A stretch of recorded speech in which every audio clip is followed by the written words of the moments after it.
with the Thinking Tree Fun schooling books, there is also a farm unit. Or farm journal that we're going to use. And my son is actually really interested in agriculture as well. So I thought that would be a fun way to tie him in. I've had to come up with just in the last week ways to kind of tie him in. So we'll be going pretty deep into like farming and agriculture and organic farming, et cetera, et cetera. But I saw this and this looks like a really fun nonfiction story that would tie in. We'll probably read Charlotte's Web, or my daughter maybe I'll have read independently. And then maybe this will be our read aloud. And then we're doing some Shakespeare, so I got this. As I mentioned, my son is joining us this year, and one of his biggest interests is World War I and World War II, so I grabbed a couple of books for him. This one is Torpedoed, the true story of the World War II sinking of the children's ship. This is The Making of a Navy SEAL, my story of surviving the toughest challenge and training the best. Breaking Stalin's Nose, and Lifeboat 12, based on a true story. And then here are some biographies. Bonobo Handshake, A Memoir of Love and Adventure in the Congo. Leonardo da Vinci in 30 Seconds. Undaunted, A Wild Life of, I don't know how to say that, by Ruth Mary Galdicus and her fearless quest to save orangutans. Who was Leonardo da Vinci? Who was Nikola Tesla? And I Am Gandhi. And then here is just a random stack of some books that I got. Kiss My Math. I know that sounds really crazy, but it had really good reviews. It's showing pre-algebra who's boss. The No Nonsense Guide to Measurements, an awesomely fun guide to how things are measured. Funny Fill-In, My Amazing Earth Adventures. So this has 3 different fill-ins, which are kind of like Mad Libs. In this particular set, it's Inside the Earth, Amazing Animals, and Under the Sea, which all kind of overlap with the studies that we're doing. So I thought that would be fun. Funny Fill-In, My Spy Adventure. I also have a spy unit planned if we get around to it. It'll be towards the end of the year. There were like 3 of these for different artists, and we'd studied the other 2, but we had not studied this one yet, so this one looked really cool. It's called an art masterclass, and it kind of takes you through, it's really cool. If you want to flip through it, just let me know. This is for one of my other units that we're doing. We're going to be making bubblegum in the kitchen, of course, with our cooking stuff, and I thought this would be fun to read and make a whole unit out of it. Thunder Cake, simply because I just really like this story, and because we will be studying storms, I thought it would be fun to include this just for a fun read. I have no plan for this unless we just decide to do a Mardi Gras unit, which I had pondered. I was thinking about actually doing an entire unit for New Orleans area or something of the sort. But anyway, so this is an activity book that looked really good, and I found it because I was looking at this one, which is the Day of the Dead activity book, which I'm planning on doing a Day of the Dead study when we do Mexico. Poetry for Kids, Robert Frost. Pirates Magnified, and I got this because I have a entire creative writing workbook that I was kind of thinking of working through with the kids, and the theme of it is pirates. So I thought it would be fun to turn that into a pirate unit with a creative writing focus. The Boy Who Harnessed the Wind and Solving the Puzzle Under the Sea, and I got these because I have Blossom and Roots book seeds. She has the science ones, and both of these are on that. I purchased all of those, and so those will go along with those units. And now for some of the fun books. So I think everything in the stack is nonfiction. It somehow ties in to something we're learning about in almost all the cases. There's a few random ones in here. But generally we always have a read aloud going. And then what my plan is to have a read aloud going that pertains to the country or continent that we're currently studying, and then to produce the remaining books that are from that country or continent to the children, and let them each choose one that they would like to read individually. And then if we have time to go around to another one, fabulous. And if not, they'll go in our bookshelf because we're constantly reading and we always enjoy having some great books to reach for. So anyway, that's why I have so many books from the same location. Some of them I want to make sure we get to. Some of them I have literature studies planned for, and I just wanted to be able to give my kids kind of a variety to choose from. And because they're older, I don't buy as many picture books. I don't mind buying the chapter books because they last us, and I like to read them and they like to read them. So that was a really long, drawn out explanation for why I have all of these novels. Really, I just love books. So, Winnie's Great War, a novel based on the true story of the world's most famous bear, of course, is Winnie the Pooh. So this is the story behind Winnie the Pooh. And last year I had a Winnie the Pooh study kind of planned, Winnie the Pooh and honeybees, and we didn't get around to it, so I really want to get to that this year. And this was on my wish list at the library, but when I saw it at the outlet, I took it. We read the first book in this series last year, and my daughter absolutely adored it. So when I saw this one, I snatched it up. We'll plan on reading that one this year at Christmas time. Heart of a Samurai. And so this is what I was talking about again. I kind of label on here what the topic is. And then I have my bookshelves. I stick them in there by continent. And then I have them, broken down by country. So when we go into our Japan unit, I can pull it out and give this as one of the options to either read aloud. We'll vote on it, which one we want to read aloud and which ones the kids want to read independently. So The Size of the Truth. This is cooking topic. Lost in Paris, France. Jack and the Geniuses at the Bottom of the World. Antarctica. And then I have The Doldrums. And this also takes place, a good portion of it takes place in Antarctica. And I have the first one and the second one. Sorry. And then, I'm knocking over my book stack here, sorry.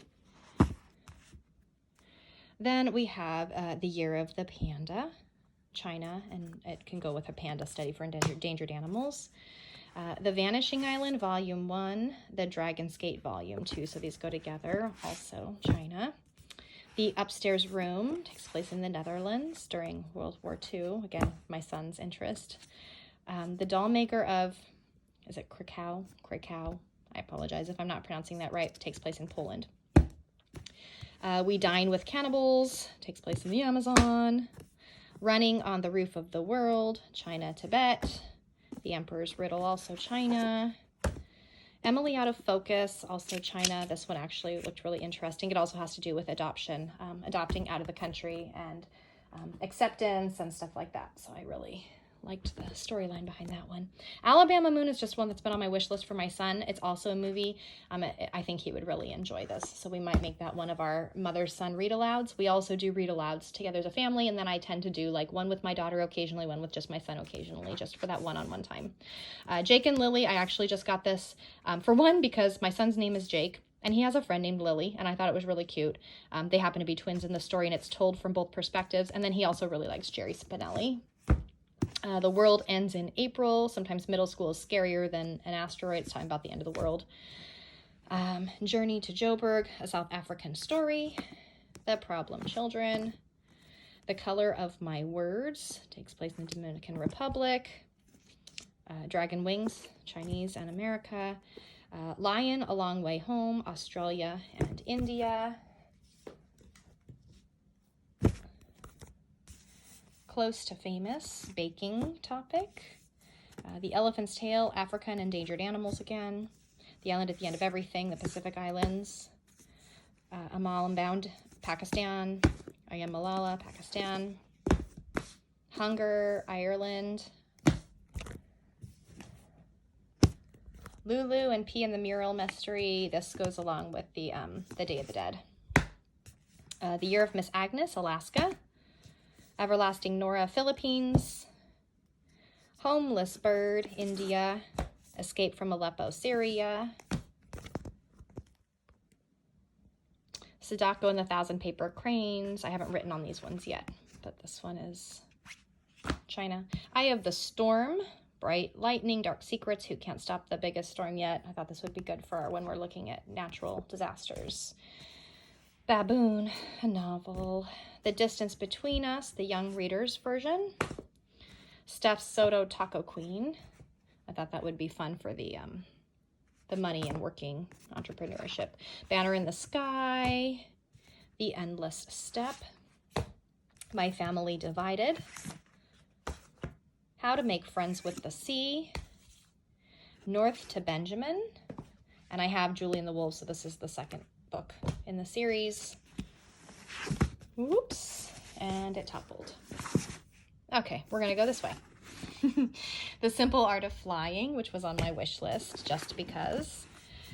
Super Life of Ben Braver, because I thought my son would enjoy that. Artemis Fowl, because I've been wanting to read that. Libertad in Guatemala. Frozen Girl, Peru and the Incas. Outrun the Moon. 3 Cups of Tea, Pakistan, Afghanistan. Adventure at Simba Hill. Forest World, Cuba. One Half from the East, Afghanistan.